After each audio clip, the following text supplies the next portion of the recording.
You can start reading. All right, good afternoon. Compliance with open door law, and we'll read this message here. Please be advised that this is a public meeting in accordance with open law that is being live streamed to the public and recorded. The recording will be archived and available to the public for no less than 900 days. By attending and participating in this meeting, you acknowledge and consent to the live streaming and recording of the meeting, including your image, voice, and any contributions you make. For RDAC members, because you are invited as a presenter, you can unmute yourself and turn your camera on. For other virtual attendees, if you have a question or want to make a comment, you will need to either raise your hand or let us know via the Q&A, and we will open your line. You can then unmute yourself to participate. The recording will be published and cannot be edited. Okay. Okay. Thank you. Okay. So, welcome everybody. First, are there any, we should do a roll call. Yes.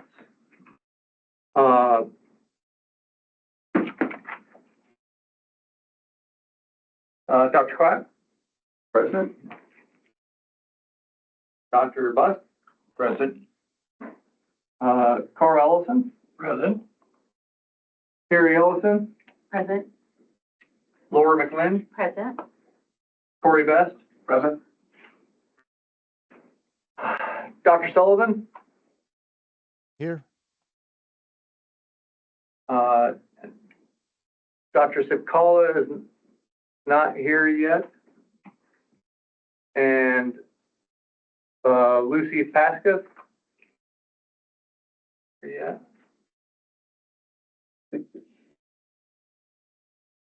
She emailed me and said virtual, but maybe something came up.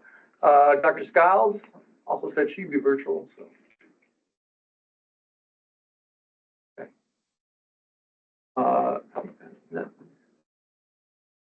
And Mindy is not here yet. Hopefully Coming. soon. What's that? Add her when she comes in. Yeah. So Kim, Brittany Beard online here can't say anything, is that right? Don't believe so. Okay. Welcome, Ms. Beard. I think she can type stuff in the question and answer thing though. So if you wanted to introduce herself. Yeah, Ms. Beard, could you type in the discussion your maybe a name if you have an organization, and make sure that you can. I'll make sure you can hear us.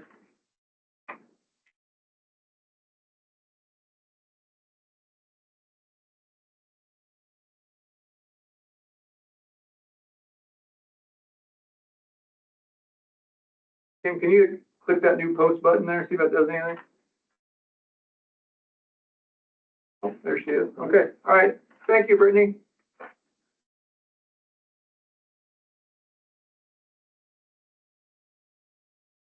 That is it on the roll call. Okay. So the next on the agenda is approval of the June minutes. People had a chance to read those. I wasn't at the meeting, so I don't know. I move that we approve the minutes. Second. Take back consent. Yeah. Yeah. Approved. Yeah.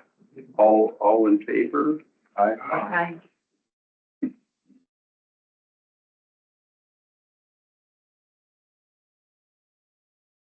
Yeah, so Mindy's not here yet. Maybe we'll hold the discussion, survey discussion until Mindy arrives. Yeah.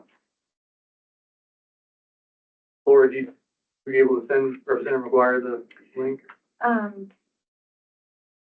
She said she's held up in a meeting on a bill or email, so if she texts me back, I'll maybe. So is there a link I can send her to join that she is able to talk? It should have been the same link that you received, the same. I don't have that. In fact, the last email I have from Kim says you'll be getting a new email. I don't know if I Here. left off that. I can forward it to you Sorry. again.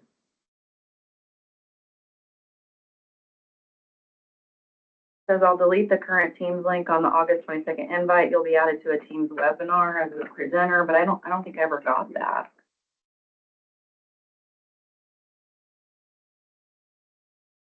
Did everybody else get that?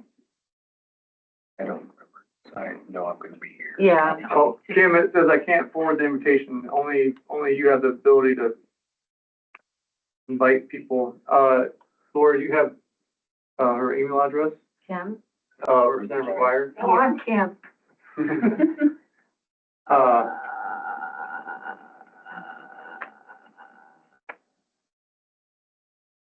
I don't want to get out of that. Just a second, I'll get it out the laptop. It says only the organizer can invite other people. Should I use your?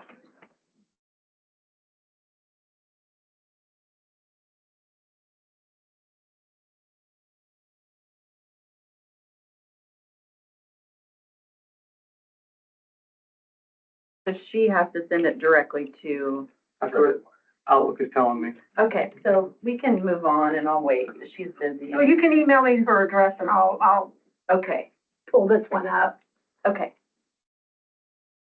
because I don't know, I don't want to mess with that, because it's new and I don't.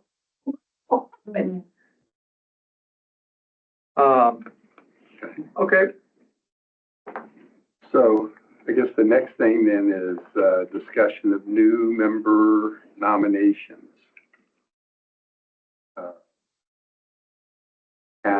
I know that I have some, and Lori, I know that you have at least one. You want to start? I'm not really prepared to do a formal introduction, but she's on the call. I see that she's on here, Patricia Smith. She's someone that, I think would do a good job. She works for Eli Lilly. She's also has an adult age daughter living with SMA, lots of experience with clinical trials, Medicaid waivers. I'm sorry, I cannot do the introduction justice because I just don't have it in front of me. Let me see, am I able to unmute her? It says that's the message I read says. Maybe hopefully we'll be able to hear from her directly. Okay. But I should back up. And, you know, we do have a number of positions to replace. We might go through those. Yeah, why don't you start? And then, I think I've also done some background reading as to who were the most successful RDACs in the country and where did they start and who's really made a difference. And it turns out one of them is North Carolina. Mm-hmm. And I happen to be familiar with that. Mike and I certainly know someone there who's engaged with that. It's Stephanie Davis. Oh, sure, Stephanie, yeah. Who's the chair of pediatrics at the University of North Carolina, and she was the division chief of pulmonary medicine here for years. Sort of the structure of their program, and they actually have a committee that's kind of 18 to 20 members, so that you can really have a pretty broad constituency. But let's start with, so from that, I had some thoughts and be interested to hear what everyone else's are. And it helped them in their, I think, the structure of their different subcommittees, sort of thinking about subcommittees, which I think is something that we're really poised to go deeper on in this next term now that we've gotten a good start. We've formed, we've done things, but I think if we're really going to be able to help kids, we are going to need to have some different subcommittees, and Guy and Eldon have said this in the past too. We really need to be doing work in between between the meetings, particularly now that our meetings are spreading out, so that we can really come to sort of form as a more executive committee, on is it bi-monthly or even quarterly? Laura, did you send me her email address? Yeah, Are you talking about Julie? and What you so want we will need to to be do, able to access the meeting? So I can forward. Okay, yeah, I have it. It's her, her state email.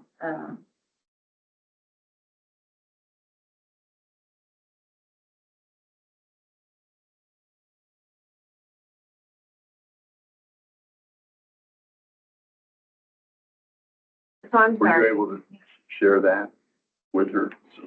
I'm gonna email that to Kim right now. But I'm sorry, just to ask and clarify. So for Tricia, will she be able to introduce herself or she won't? She said it's muted right now, like you Yeah. have the ability to unmute her and allow her to introduce herself? That's or- what I'm gonna try, but, I'm sending you,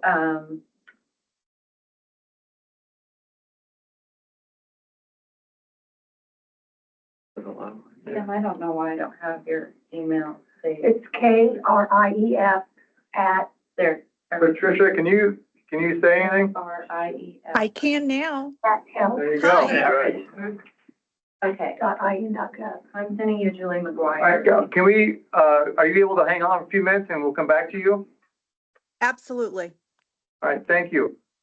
Thank you.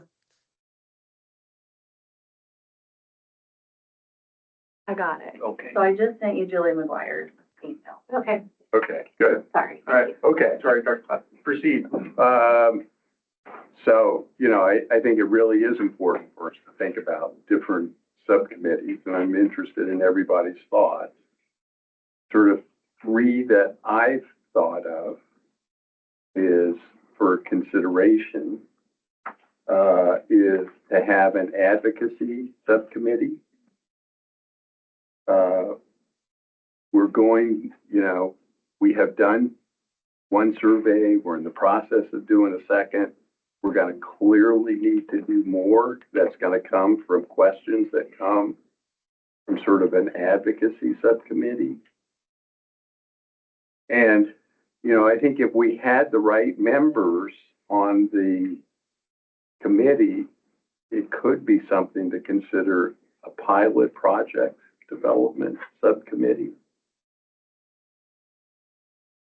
But you all may have ideas of others.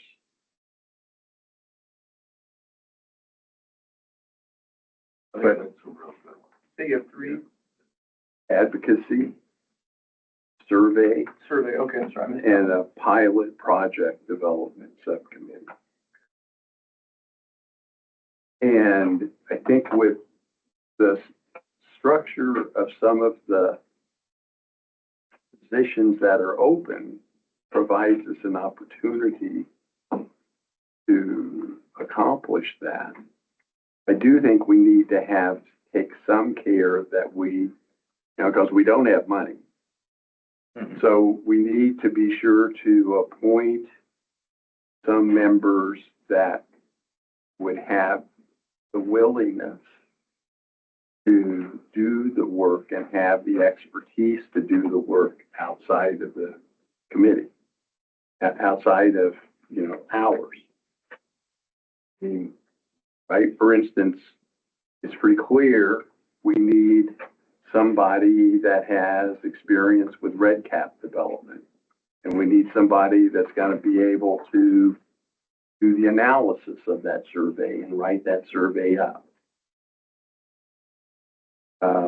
I think we have good parents and leaders of different patient stakeholder groups, and those are people that are at sort of the point of care for advocacy. And that's a good group that needs to be done.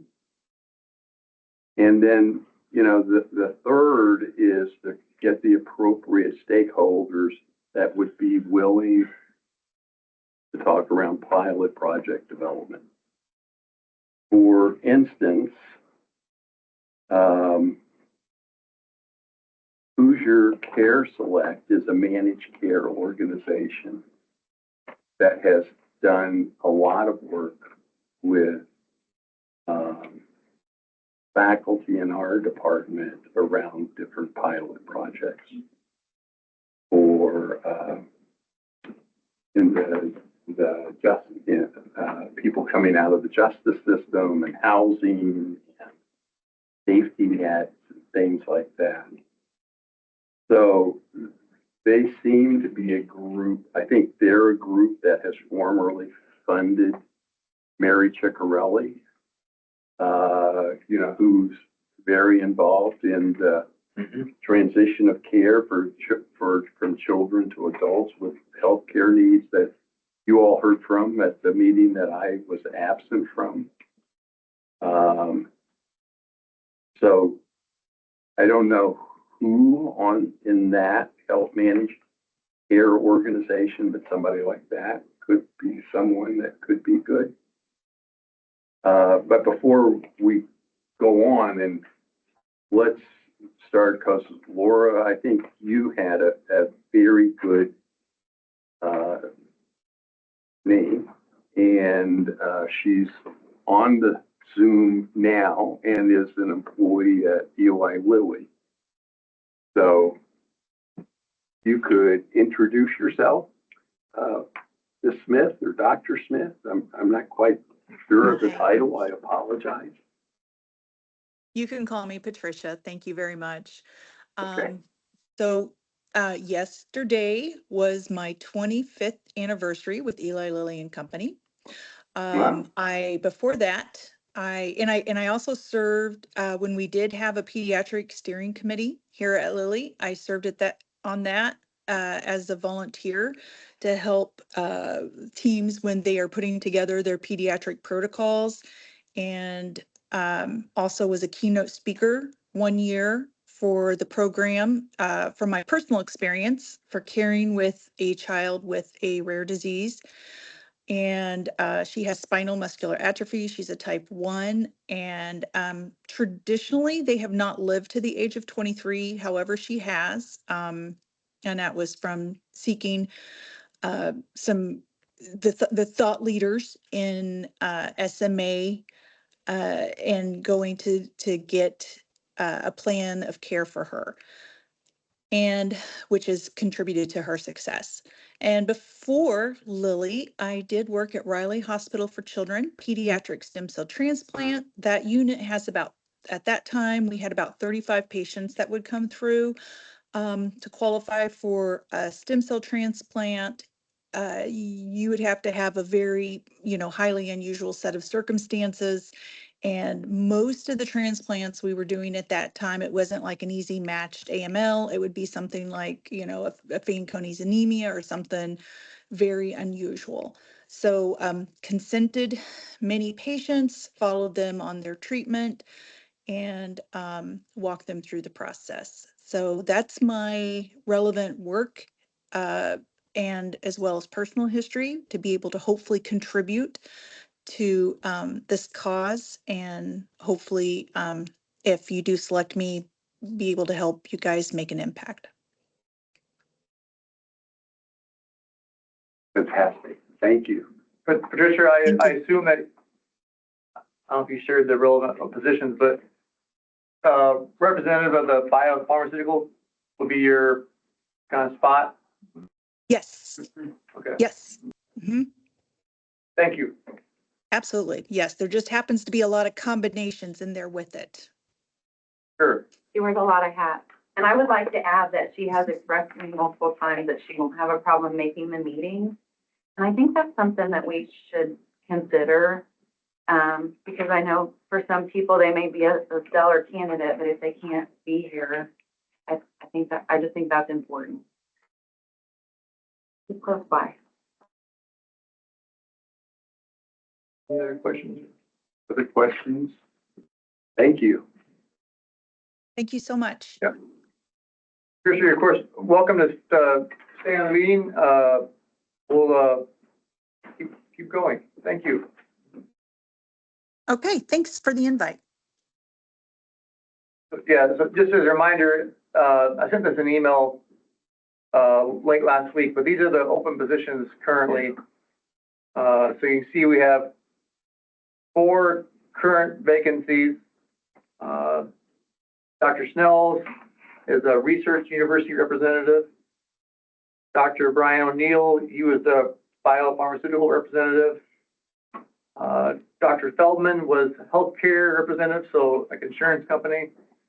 And then Dr. Milligan was a pretty broad category, physician with relevant experience. Dr. Skiles, her term expires September 30th, and she is on the council as a hospital administrator. And okay. And then Mindy's term expires also at the same time, 9/30/2025, and she is representative of Rare Disease Patient Organization. And then Dr. Clapp is the chairperson. Those are our current vacancies. I will share, I think we shared last time, we have put forth, Dr. Clapp has graciously volunteered to continue in his role. So we have submitted his nomination to the governor's office. We have not heard back yet, but that has been in the works anyway. So that is our current state. And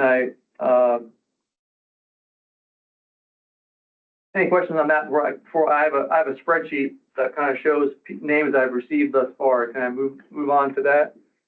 I could say that I will stay on, especially since I'm going to the NORD meeting in October, Yeah. which is technically after my term ends, and I'm supposed to be representing the Indiana RDAC at that meeting. So I can stay as long as you'll have me, or I can reapply. I love the idea of another local person on the council because this is tough for me to get here, obviously, by 3. But I'm happy to stay on. There are some great other candidates, though, if you guys want to change the pace. I don't know. So it's ultimately the council's decision, but I guess I should stay on through at least the end of the year so I can come back and report about what all these other states are doing that I learned from the NORD meeting. I don't know. It's kind of an unusual timing that I roll off at the end of September, and that meeting's like October 12th or something like that. Thanks, Mindy. Yeah, I think that's something that Dr. Crowder and I will talk with our council. I'm not sure how it works when we don't have a new person yet. Can we keep on with the current folks or what? It seems like maybe the governor's office, I think obviously they have a lot of things going on, so not sure when they'll get to our nominations, but but we'll follow up on that and see what the procedure is for current people and their terms expiring and whatnot. So It's one of those decisions with the governor, right? correct. Yeah. So anybody that we want to put forward, we'll get those name, bio, county of residence, political affiliation, and resume, and we'll submit all that to the governor's office. And then, the governor makes the ultimate decision. Should I see my resume ready? That probably wouldn't hurt. Yes, if you want to, be renominated, that would be It the just so procedure. happens that it's ready anyway. I didn't bring it, but I will make sure you that. Okay. So Is there a possibility that we can expand the committee by a few members? I don't believe so. I think Locked that's in. all statutory, is my belief. The specific positions are outlined in the statute. So we gotta, Mindy, we talked about sort of the skills that we needed to have in the committee before you came in, and around, a way for us to advance faster now that we're formed is to have some subcommittees that do work in between. Well, I have to admit that it's ironic that I feel like we're just now hitting our stride. Yeah. It's time for me to go. Yeah. It's occurred to me, I'm like, Right. we've got everything down now. We're getting better oiled and now. Right. Yeah. And, I think we're poised to have some subcommittees that really do good work in between. And the 3 that I thought of was an advocacy subcommittee, survey subcommittee, and a pilot project development subcommittee, just so that we're all caught up. But with that, we have to have people that have skills that we can actually accomplish that, or that we at least can have be able to share with people that might be willing to do that as unofficial members. I mean, like Nancy, for instance, wasn't a member, but she put together the first survey and did the analysis and did the write-up for it. So, you know, it's apparent that we're gonna need somebody with some of those skill sets, and I'm mistaken, none of us do. Well, why don't we just recommend a change in statute that we can develop that between now and November when they have organization day, and we probably can find a sponsor. It's something that wouldn't cost any money. Yeah. We have an obligation to report or to do the annual report to the legislature anyway. And so if we're determined that to keep momentum going, we need to expand the body and or change the statute in other ways, I think we should probably ask for it. Yeah. Yeah. I think that certainly the council's ability, but I will say, I'm involved in some other commissions across the agency, and they do have people that help those commissions without actually being on the council or commission themselves. I know I work with the Trauma Care Commission, and it has like 10 or 12 members, but they have a lot of other folks that participate in various committees and help do the work without actually being on the commission. So that's a possibility as well. But being a lawyer, you can help us figure out how to frame it. I mean, I think that I can't see any reason we wouldn't have support for framing a better way to do the work and to give it the expertise we need in the right buckets. So, You know, like, Whitney, before you came in, I've looked up at who are the most effective RDACs in the country. And, you know, the first one in, and one that's been pretty successful is North Carolina. They were the first one, and they have about 18 members. So Yeah, the Ohio one was very big, but it recently was disbanded, and now the governor's asked for it to be put back together. So that whole situation has been resolved, but they have like 30. That might be a little bit. So we don't want an apartment. Yeah. But we do need the help that if we're gonna really move some things, we need to have some expertise to help us. I really like the idea too of like, you know, there's a cancer advocacy group. So since we are a combined committee, Right. we do have scope to maybe the patient advocacy person will have a partner on the cancer side that fills that role. Right. Yeah, right. So this was something we talked about putting in a report. If you guys remember, I was gonna write that up, and then we decided maybe we would go back. And I would like to say, I think the respectful thing to do would be to go back to the author of the original bill and tell them we want to add more positions. And I can work through Julie too to make that happen. But I think that's the best way to have positions added, is to get the original sponsors to have a chance to know that this is what we're doing and we would like to add more. And I'd be happy to make that communication if that's something we want to do. I think we decided not to put it in the report, but if we brainstorm a list of the types of positions, we could present that. It's too late to add it to the report, I think, right? But I think now's the time to ask, right, before November, like you said, yes. I mean, they haven't begun to act on anything. But I think we should just go straight to the sponsor, right? I don't think it needs to go in the report. I just think a conversation. When is our next meeting? Like October? 17th. So maybe there could be an invitation to the original sponsor or sponsors, anybody that supported that bill. Maybe we could invite them to the next meeting, or just I'd be happy just communicate it or do the ask.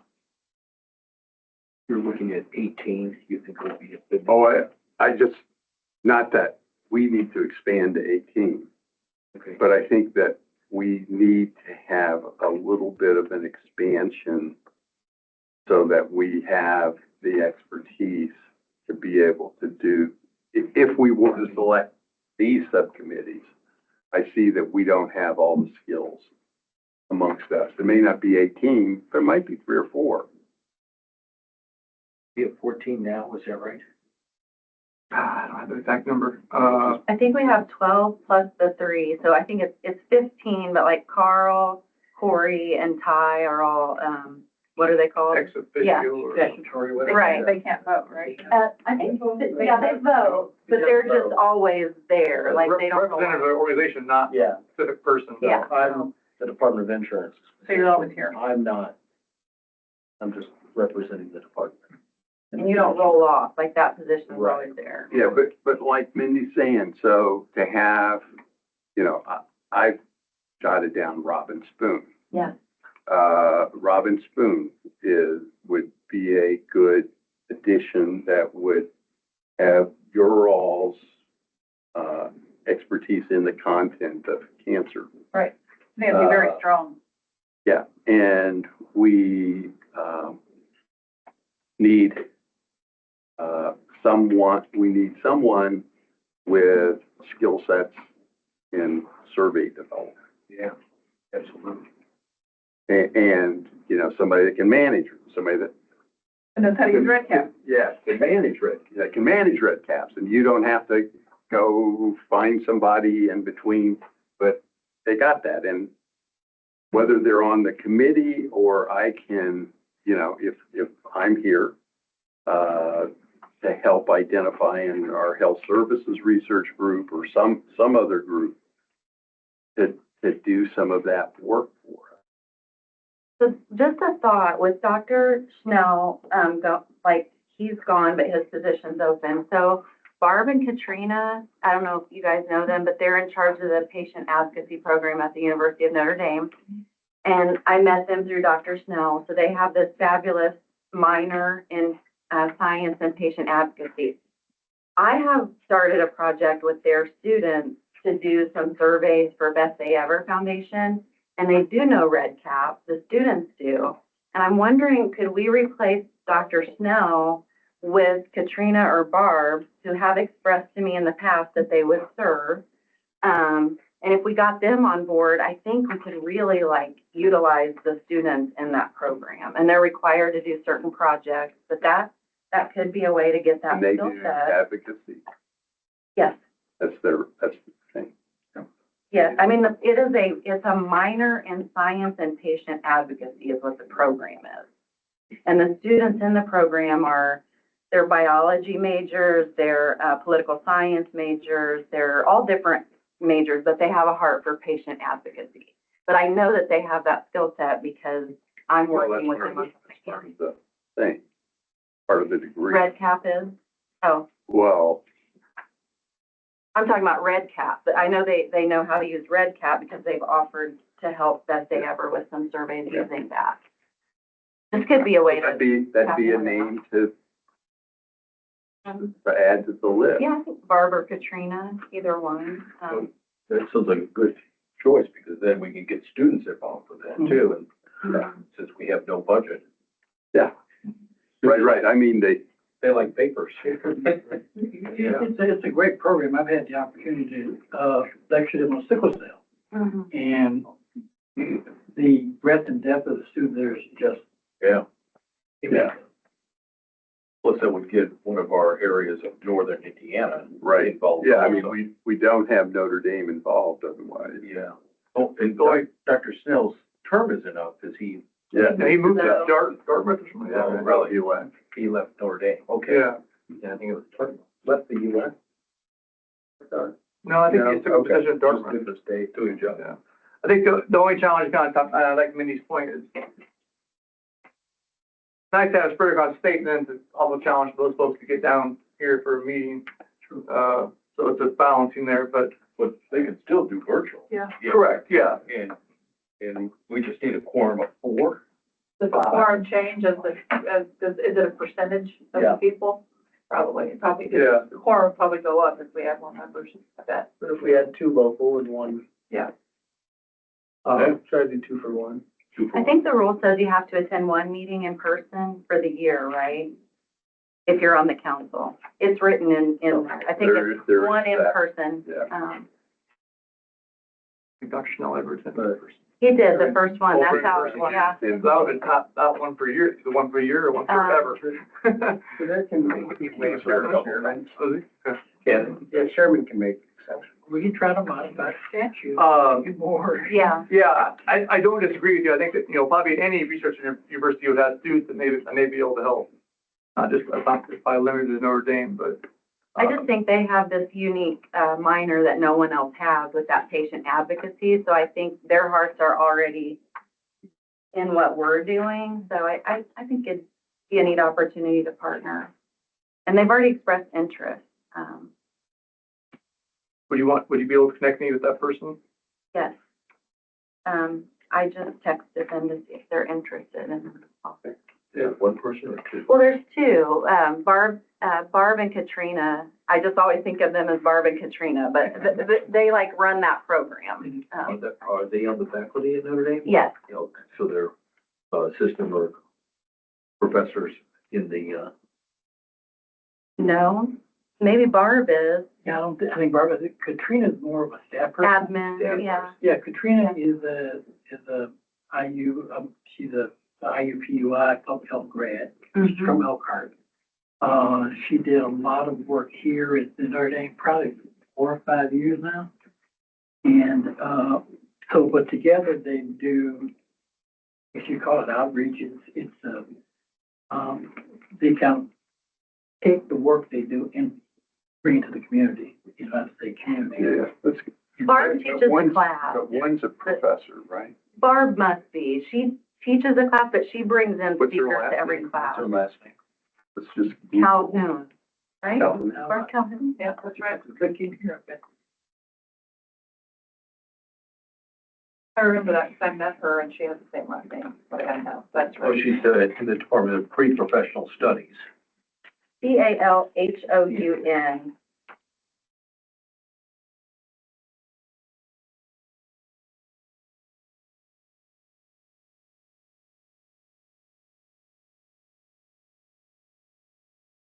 Okay, well, you can talk with them, Okay. and then we can connect and see if she wants to submit her Yeah. information. Did anyone else have someone in mind for that position, or did you have someone, Dr. Class, for that position?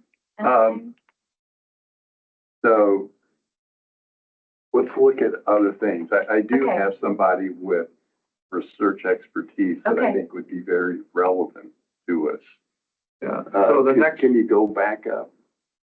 Oh, these are the ones? yep, Oh, yeah. So one person that I think would be, that could fill that slot, but could potentially fill another is Stephanie Ware. She's the chair of medical and molecular genetics. She's an MD, PhD. Her expertise is cardiovascular genetics. She's, leads, a national rare disease organization. One of the PIs on that group. She's really dramatically expanded the clinical department at IU, has worked at regional outreach with other sites and other universities. So she has a lot of acumen around molecular genetics, and she's also a physician that takes care of patients with special health care needs. And rare, obviously rare diseases. So she's somebody that she's open to do that. The other person that, without necessarily thinking of a position, is Mary Ciccarelli. Yeah.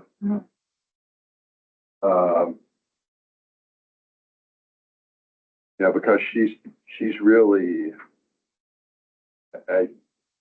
you all have worked with Mary.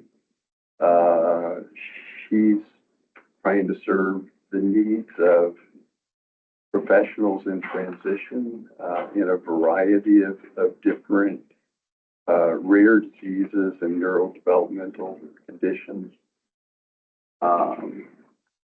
She's worked with, Hoosier Care Select in terms of trying to develop, you know, special programming to show the positive impact of having programs like hers and how that impacts positively both economic development as well as patient satisfaction. So I just hear, you know, this is something that we talk about a lot, and she's got 40 years experience in this space. Which category is she? So she could be a physician with experience. This is where I know where else she could go, but I put folks here that I didn't know where else they could go, but ideally, if we can find them in a more niche spot, that would be best, because we have, you know, there's a couple categories we don't have, but this is the category we seem to have the most. Physicians with experience. Because it's broad. Stephanie Ware could be a research professor at a research university, right? Does that, is she? Okay. Multiple NIH grants. She's at IU. And she's already expressed an interest. Yeah, that would be.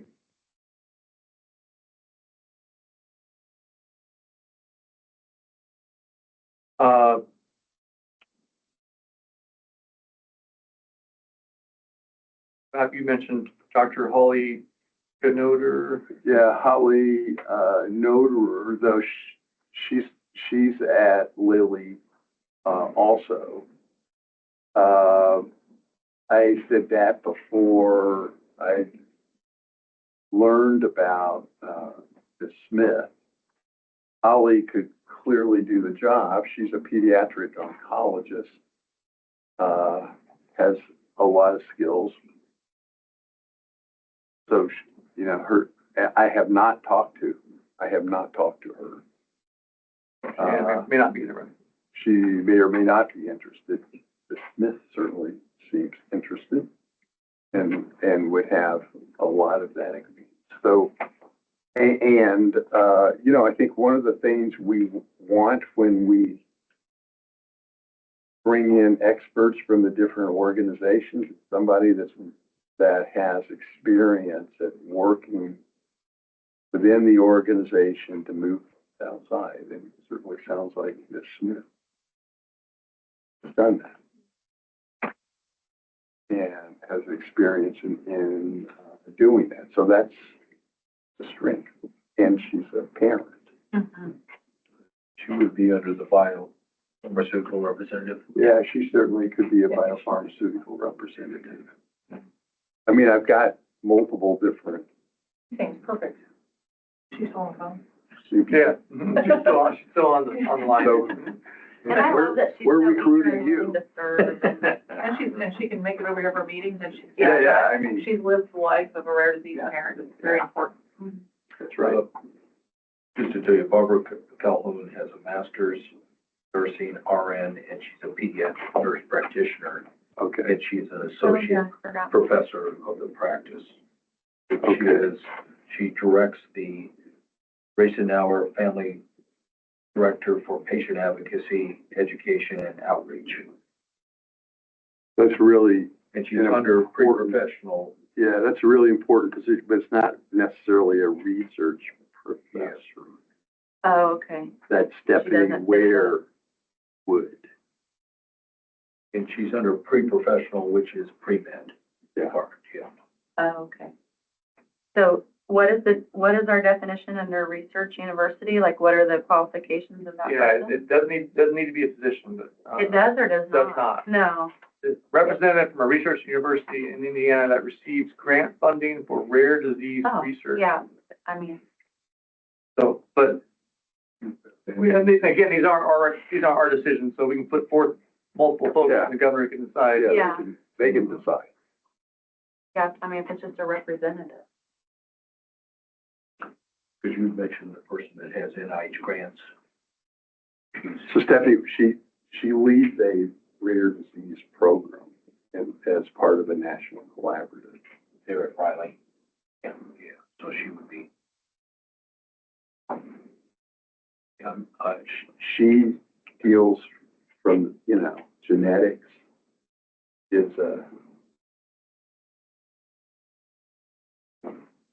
dealing with issues for access for patients broadly, getting them support. That's what her department works on. And she's already expressed an interest as well, so I think that's a very good, strong candidate. Dr. Papp, I think you mentioned Dr. Julie Keck for health carrier. Yeah, so Julie Keck I have not talked to her, but she's an excellent developmental pediatrician that works at Anthem and has worked in Anthem and I think Anthem Medicaid for several years. So she would have skills, been in their organization for several years, but I'm guessing she's in her late 40s or 50s, early 50s now. So, she's not a newbie in the space. Might be able, so I'm thinking of we all know that that there's challenges with finding sufficient resources to do the things that we think are important for families and children and young adults. So if we could identify potential pilot projects that would be both cost effective and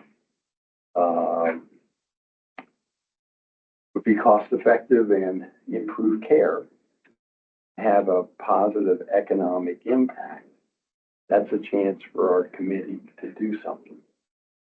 And, Anthem is an awfully big player. And so if you could have a strong representative from Anthem be able to help us in considering different pilot projects, that would be a strength to have on our committee. Just a That would just a fall heads under up that Dr. Keck has recently retired from Anthem. I don't know if that changes your recommendation at all or not.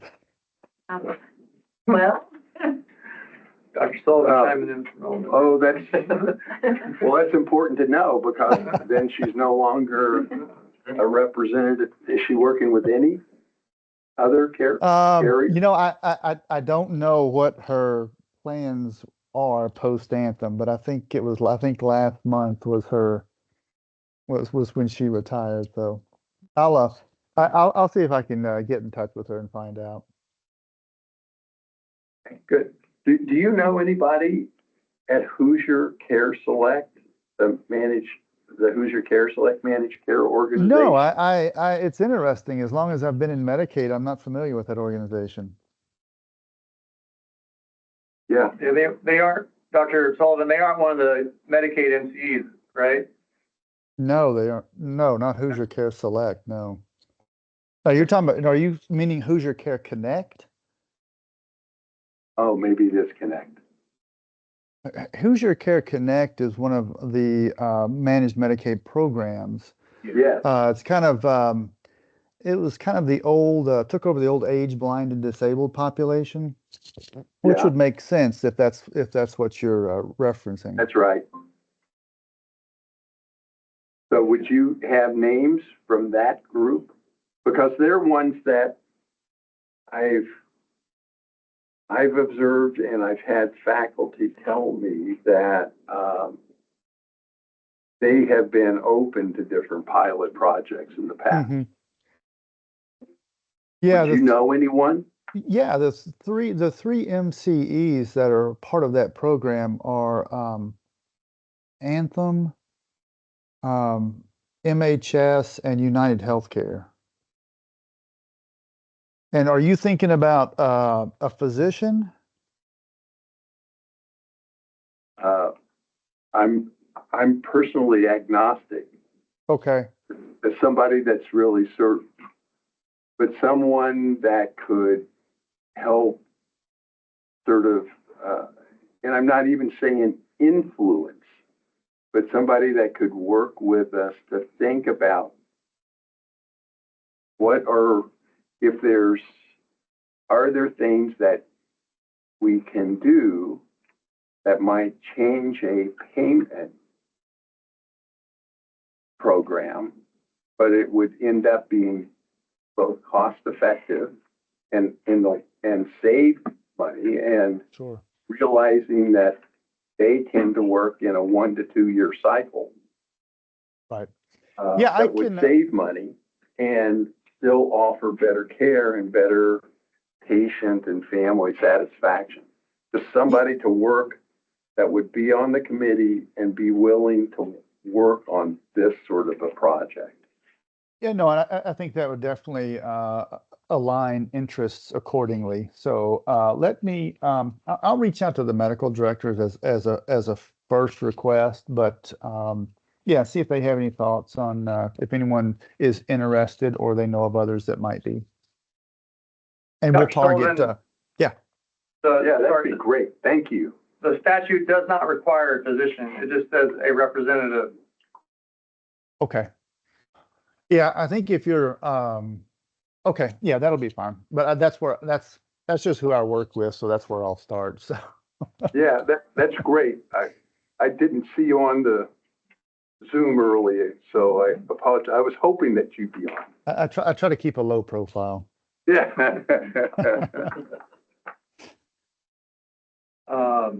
Okay, so maybe Dr. Julie Keck may not work. Yeah, she doesn't, but it sounds like Yeah, maybe Dr. Sullivan might. if Dr. Sullivan can help us out, Find somebody. knowing what do you all agree? Well, this shouldn't be just me talking. I've often thought Anthem is like, they're right down the road, they're one of the nation's premier, leading health, that they're covering, commercial patients, they're covering MCO patients, Right. and they're right here. So I was attracted that she was part of Anthem to me. And they may want to sponsor a pilot study to Yeah. help Anthem. Yeah. Well, it sounds like there's the three groups, so Yeah. that's good. Yeah, just from my experience, the pilot projects or programs are a little easier through the not for profit MCOs, but yeah, we can start out. Those are all 3 for profit entities. They're all very large. MHS is Centene, and of course you all know United as well. So they have ample resources at their disposal. So yeah, I'll see if I can get some names for you. Well, you bring up a really good point, because what we're looking for, we don't care who does it. We just would like to have the ability to be able to make proposals to do pilot projects. Right. So who would you suggest then?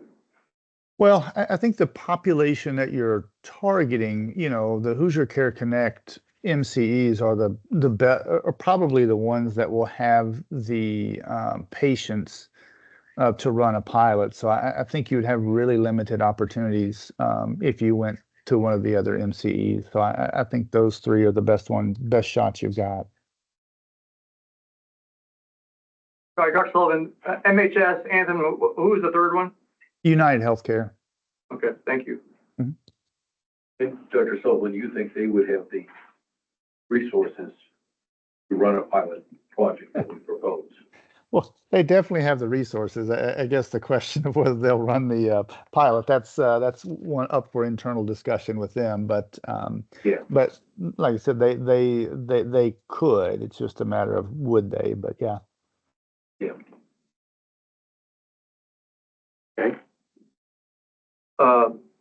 So Dr. Skiles, is not here today, but she graciously, she recruited 2 names. And they sent me all their stuff already. So, one of them is Dr. Nursesek Padem, and so I'll forward on her information. And then the second one that she sent forth was, Dr. Marcia Felker. And, she said that she could qualify under the hospital administrator category, so, have that. I'm not sure that that's true. I respectfully, I mean, Marcia's a pediatric neurologist. I don't She's a know. pediatric neurology faculty. If we wanted a hospital administrator, the person in IU Health that would be the best is Mara Nitu. Mara Nitu, Maranitu. And, you know, there are folks in Ascension, like you might have people too, but Mara Nitu she's a pediatric intensivist who has certainly worked with kids with rare disease disorders, particularly when they present acutely. She's gone back and gotten an MBA at Kelly. She does a lot of work in quality improvement and sort of healthcare advocacy even.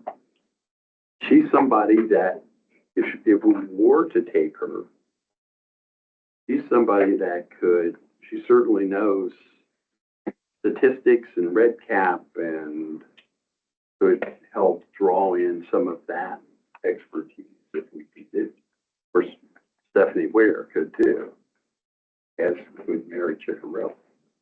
But I mean, that's just, I don't think, of course, I'm not aware of any role she has as a hospital administrator. I can follow up with her on that. I mean, she's maybe a service line leader of something, but. Did someone recommend her? I missed the first part of what you said. Yeah, Dr. Skiles, sent out a call out essentially saying that these vacancies exist.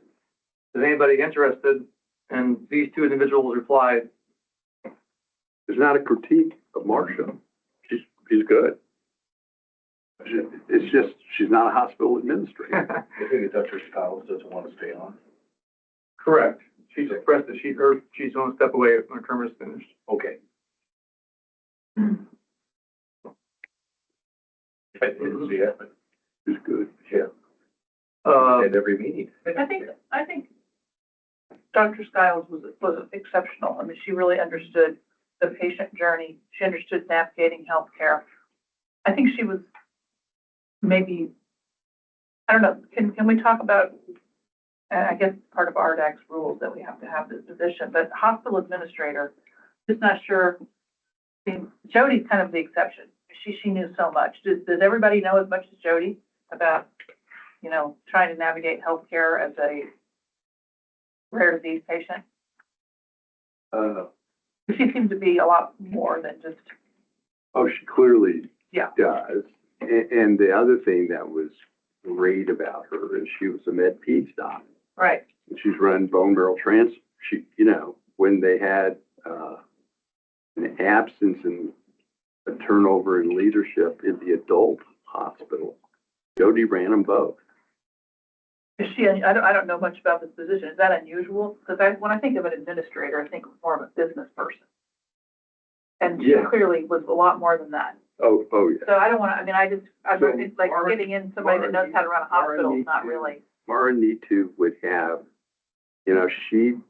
she has to deal with, dealing with Medicaid about sort of medications that Okay, for rare, for sickle cell, has to negotiate that. she's like doing like billing and pricing and how drugs come into hospitals and how high therapy dollars. Yeah. And how you how that manage all that. goes through the system. Frankly, Nitu would be, that's her, she does that. Like buying and billing and how, yeah, so that's cool. That could be useful. That's a big, She's, if the governor chooses not to ask me to stay on,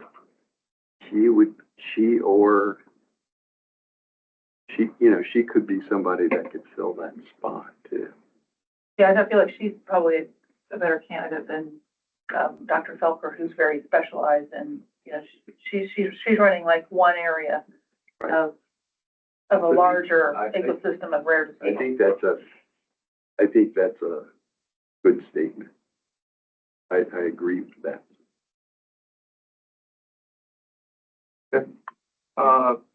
She's CMO. Is her husband a neurologist?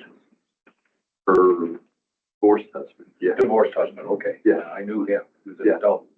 yeah, Is he still here? he is. He is. I think he's up at North Ascension. I think he works for Ascension. Does he? I haven't come across him. He's not at IU Health. Because he did interventional. I don't know. Yeah, he was an interventional neurologist. Oh, I don't, Yeah, so. I don't know. But he's in the region. He's in Bridget, okay. Okay, the last spot is the Rare Disease Patient Organization, which Mindy can reapply, and then Robin's another candidate. If we could get the council expanded. And I'd step aside for Robin, because I know she's kind of coming here very qualified, but if we could both stay on, that'd be great. Especially since we're a dual council. I think it adds real value to have both sides. So that could be an ask for the expansion. It wouldn't take place until next July 1st, though, if it happens, so. Be for next year. Okay, any, Alex is in Franklin, Indiana. Okay. No, he's with, probably the Johnson County. Okay, yeah, okay. okay, so if anybody has a connection with folks that we discussed today, and you are able to get their information, I welcome you sending that to me, and we'll pass that along to the Gov's office. Otherwise, I will happy to work with anybody to make that connection myself as well and handle that, so. I think, Christie, Christie will get you the stuff. contacting me. I do think candidates might like to hear from you or Guy, honestly.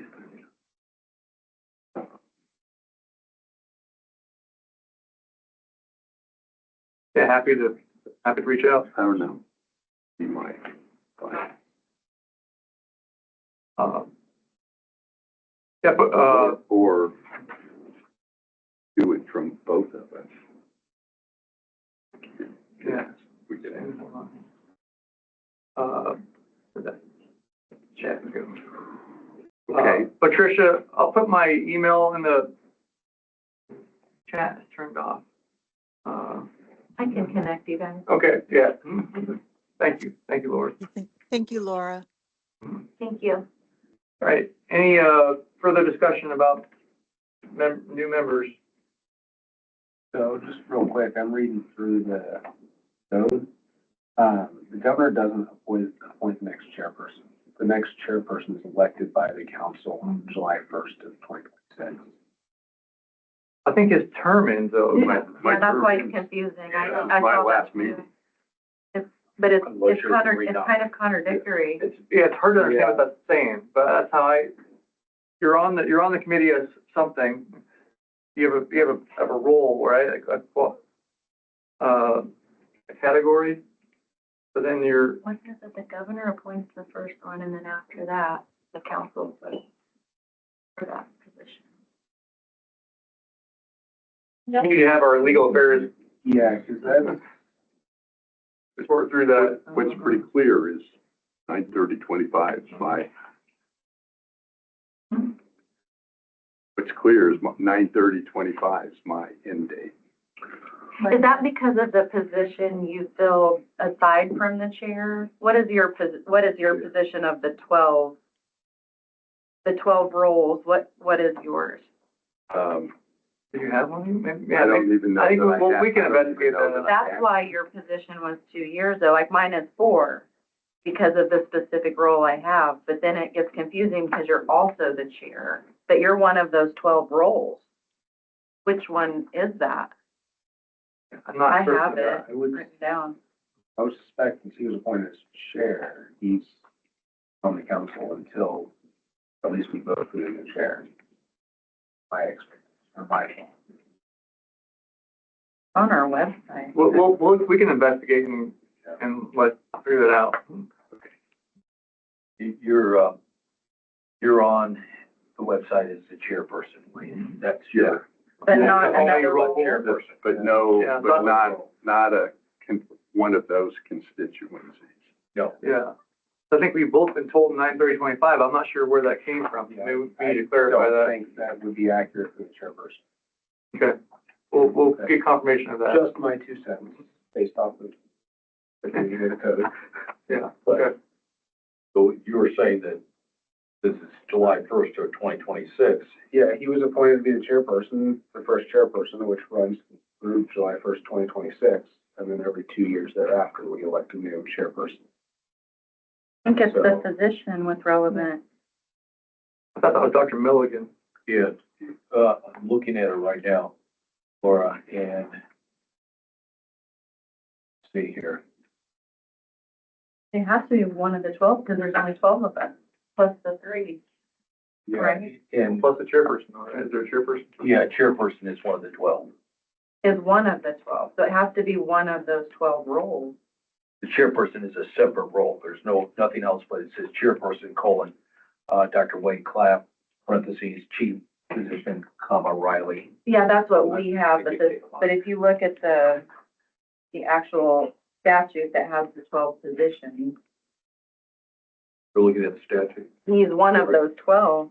Yeah, I think Has he to. must, the qualification must meet one of the qualifications of a member under section 5B of this chapter. Yeah, he's He one would of meet the one of 12. those, actually Yeah. fill in one of those roles. Yeah, so he fills in one of them, He has to, because there's only 12 of us, whether it's, plus the 3, right?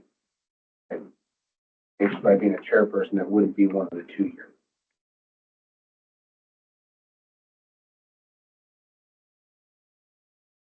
Too often. Yeah, I you think hear we don't this need to figure that out right now. Yeah. You hear it now, after Yeah. Let's just say, we've got an agenda in front of us today. For my position though, maybe we invite Laura, Robin, to go ahead and come in and take that position, and then when we expand it, I come back, and in the meantime, I continue to come to events, or she starts coming to events and I stay on. I don't really mind, but we probably should Yeah, address that's a good, fact that, I would at least see you through the NORD meeting and the survey, and I'd keep coming to the meetings as does a person that's not on the council attend virtually, or, either but I wouldn't be part of the quorum that way anymore either. you're not on the council. And I'm happy to reach out to Robin and ask how she's feeling about whether she'd like to come on now or whether she'd like to come on next July.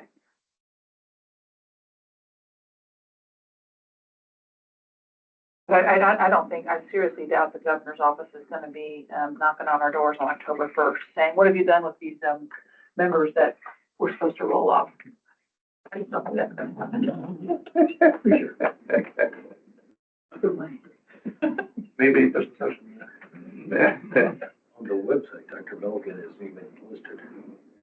I guess maybe when it's created, maybe it wasn't on there anymore, I'm not sure. It's got Mike Braun's name on it, so it had to be updated. Okay.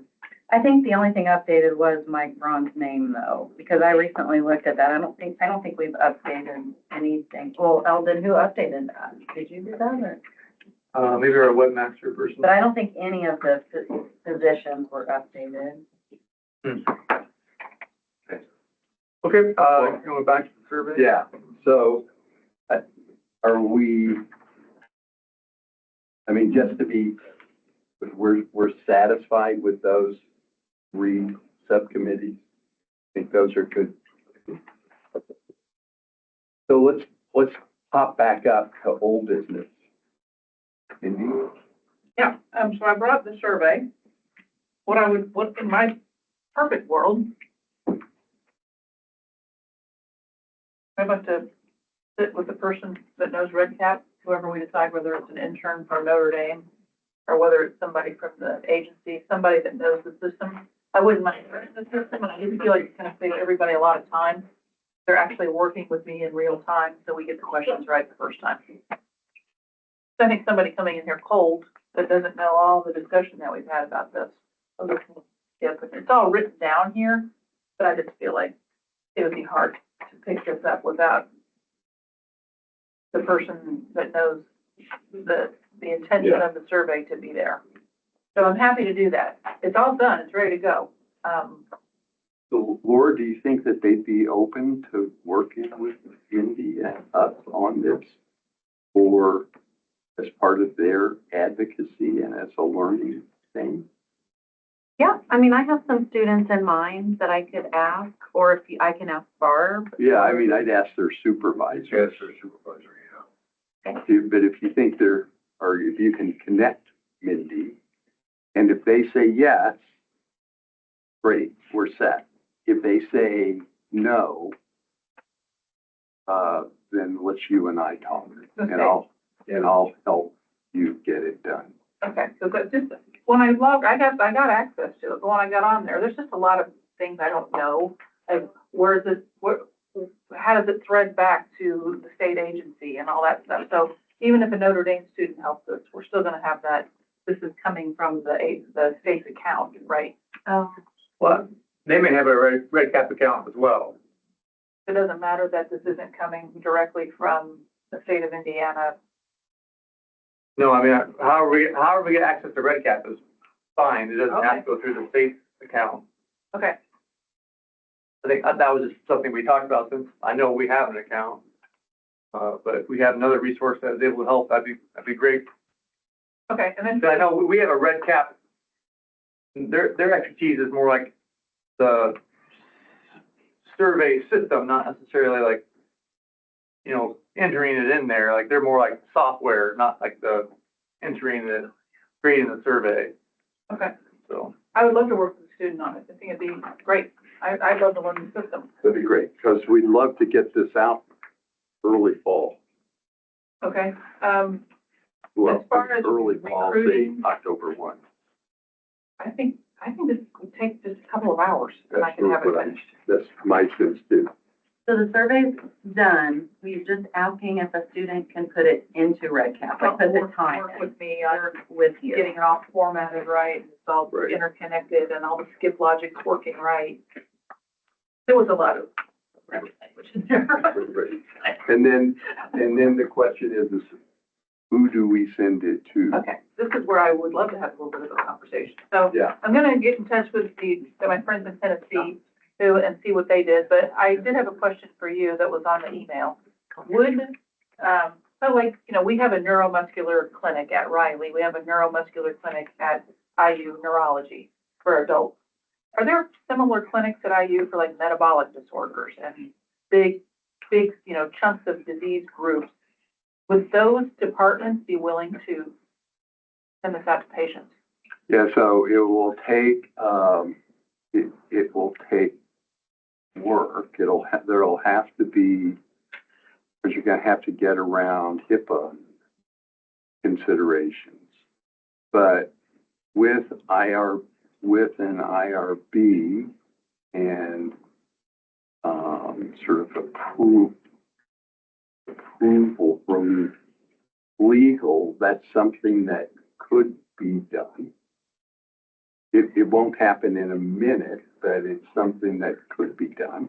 That was another aspect of RedCap, was about our IRB, so that makes me think, if we're gonna get an IRB, we're gonna use IU. So that would be, yeah, that would make. the IU most sense. certainly has the most information about rare disease patients in the state, absolutely, hands down. And was one of the reasons I was suggesting Stephanie Ware.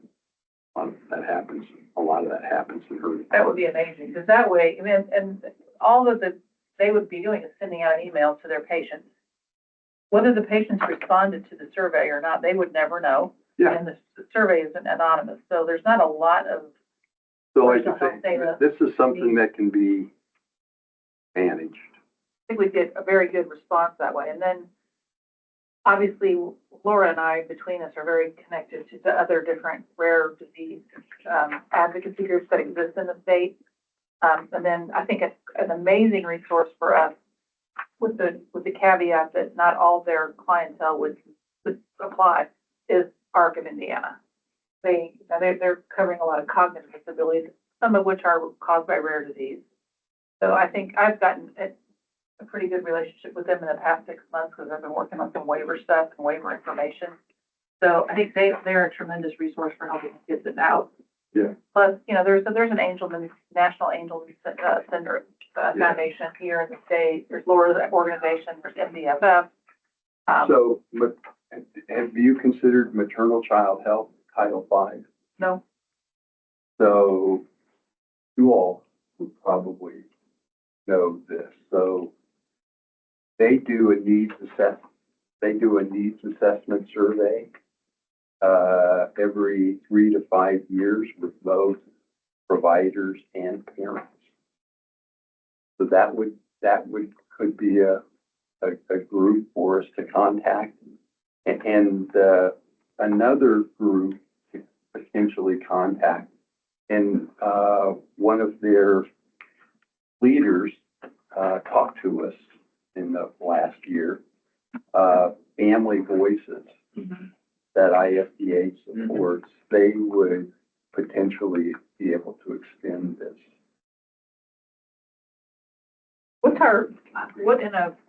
what's your ideal number of respondents? I just have a feeling we can get a lot.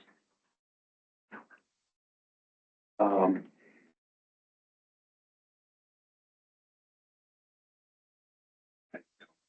don't think it really matters. I don't honestly know, but if rare diseases are collectively 10% of the population, What's the population of the state? 6.5 million, 6.7 million. So we wouldn't get that, but we could potentially get, we'd love to get 10,000. It'd be amazing. Okay, well, Do you know, Mindy, what's Tennessee got? Or do you know what North Carolina's got? Or what they get? I think everyone's been disappointed by respondents, but I'm not sure that they had a very aggressive recruitment campaign.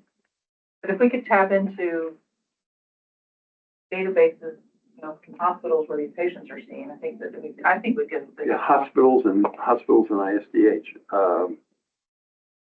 I'll take the responsibility to see what it would take to get IRB approval.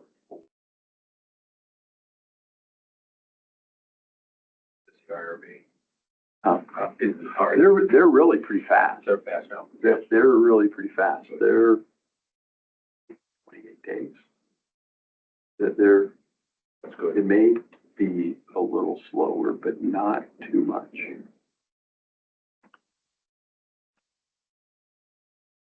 I'll talk to Stephanie and, my sources. You send out the survey, will it be coming from the state of Indiana? A lot of people don't delete everything because of concern about the, Well, this was my concern about this red cap thing, like, does it, if it's coming from the state of Indiana, doesn't it have to be, they're gonna be holding the data. So I would,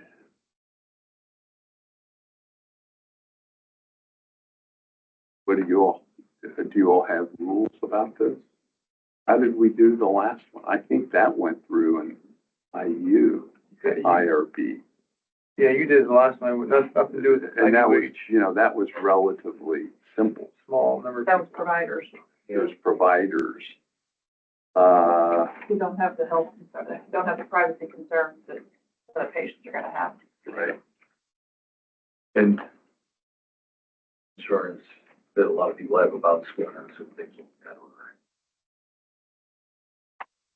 Have to make a call from somebody. Yeah, I mean, if it was if it was coming from their doctor's office, or their clinic, their specialty clinic, or if it was coming from ARC of Indiana, I think, or if it was coming from MDFS, people would open it, those are trusted. Yeah, sure, trust me. And if they ever, I hadn't really thought about I don't want the state to have my health information aspect of it, I think a lot of people would say that too.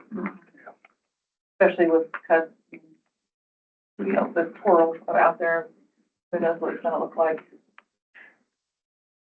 So you'd want to be able to have this in, I think, agree, you'd want to be able to have this in a de-identified IRB approved. I do, even going out through other means, I think it needs to have an IRB under it. Not that many patients even know what that means, but I think we checked ourselves for certain. Would it be more trusted if it came out from the Indiana University School of Medicine? Possibly. I don't know. That would be amazing. I think so. Well, it'd be maybe an approved process from the Indiana University IRB.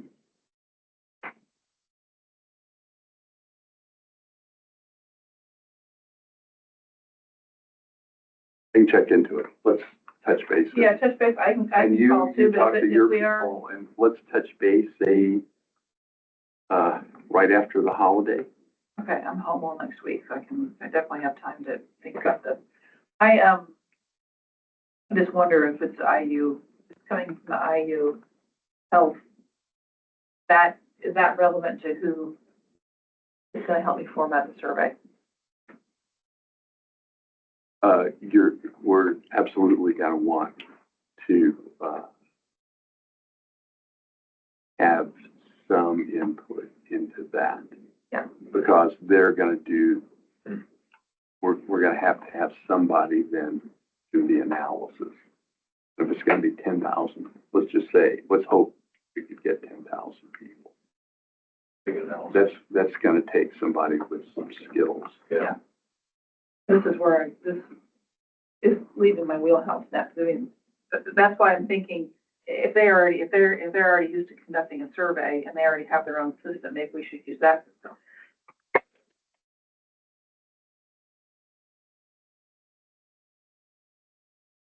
The Tennessee folks about how they. Yeah.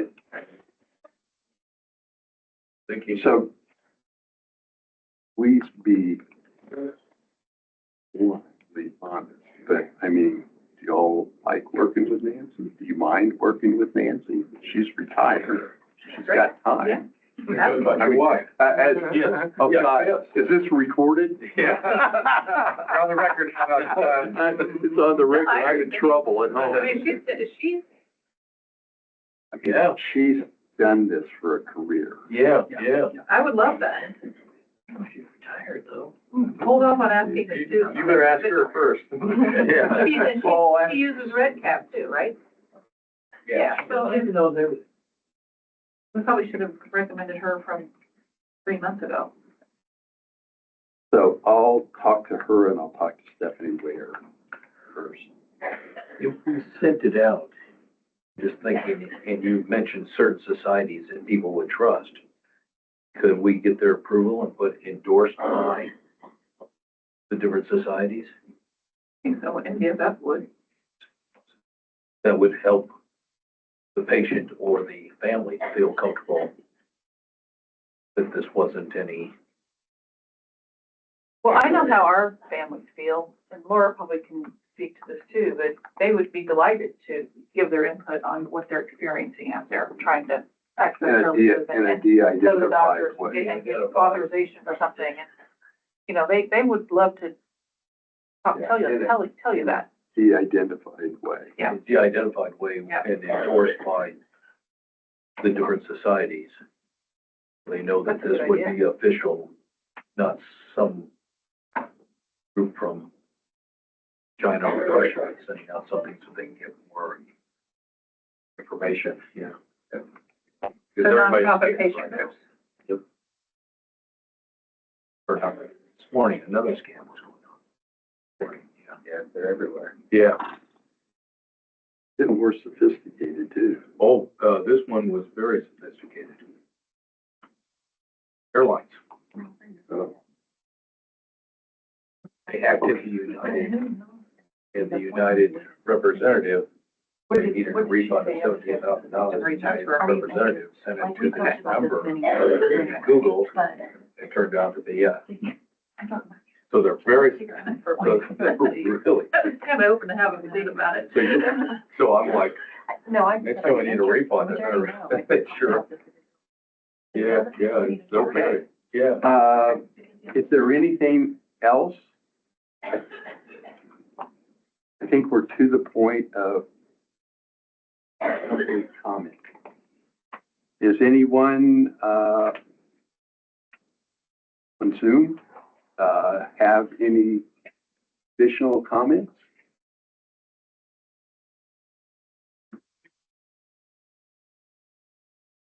Dr. Sullivan, thanks for your help. We really appreciate it. And Patricia, we hope we'll be talking with you soon. That would be fantastic. And a big thank you to Laura for introducing me to everybody and just, everybody have a fantastic weekend. Bye. Okay, anything else that wasn't on the agenda that we should discuss? I'm just looking at Notre Dame's schedule for this, Yes. and they have a 2025 Women Patient Advocacy Summit on October 3rd, Friday. Are you Yeah. going to that, Laura? Yeah. Are you going to the football game too? Yeah. Okay. Yeah, because it's at Corbett Hall, which is part of the the stadium. Yeah, it's a beautiful venue because when the venue overlooks the football field, like the first time I walked in there, this is our venue. It's beautiful. It's a great summit. Yeah, so This will be my third time. this will be your third time, okay, yeah. And Dr. Snell is the one who first told me about it. Really? And I spoke at it last year on a panel. Yeah, it's a great I've been to summit. it once too. Yeah. You have two, yeah. Once, I've only been once. So it looks like they're on the road for advocacy, and it looks like they've got quite organized, and it looks like, I'm assuming Broom is a family that is, sponsoring this. So he was the CEO of Dine up until last year, Josh Brum. Before, Dine was one of the main sponsors of this whole summit, but this year, Josh, as an individual, I think they changed the name of it, but he's a Notre Dame grad Right. also. Mm-hmm. Good meeting. Yeah. Yeah. Okay. Okay, so If there's- okay, Do we have a motion or? if Robin wants to come on as the new patient advocacy rep, I'm kind of now here like going to Nord on behalf of the council and helping with the survey. So I'm a little bit confused as to what the timing is about all this. We're taking a further examination of the membership timeline, and we'll report it. I'll send an email out once we figure out what is what. Because if she takes over, if the ball has been started rolling now, if she takes over on October 1st, maybe she should be the one that's helping with the survey, because I won't be a member of the council anymore. Well, she may not be interested for one, and she has to apply and everything else, but I think let's figure out where we are with membership. Yeah, we don't even know that the governor will. Yeah, we don't. Yeah, So quickly, it's very unlikely. Well, if somebody's ready to go and somebody's rolling off. Yeah. Yeah, but the governor. But still have to say, yeah. We had open positions in January and they haven't been filled, so I don't think it's gonna happen fast. Yeah. Nothing's happened. Until somebody else is appointed, normally the current membership rolls over until that appointment's. So it's a rollover. That's my understanding. Okay, Well, maybe, your wife and I can sit down okay, soon, good, get this formatted at least before whatever happens. Good. happens. good. Just don't call her before I get a chance to talk. Somebody want to make a motion to adjourn the meeting? All things will be adjourned. Second, Favor? all in favor? All right. Thanks, Okay. Dr. Sullivan, and thank you, Patricia. Get out of here. Question. Thank you.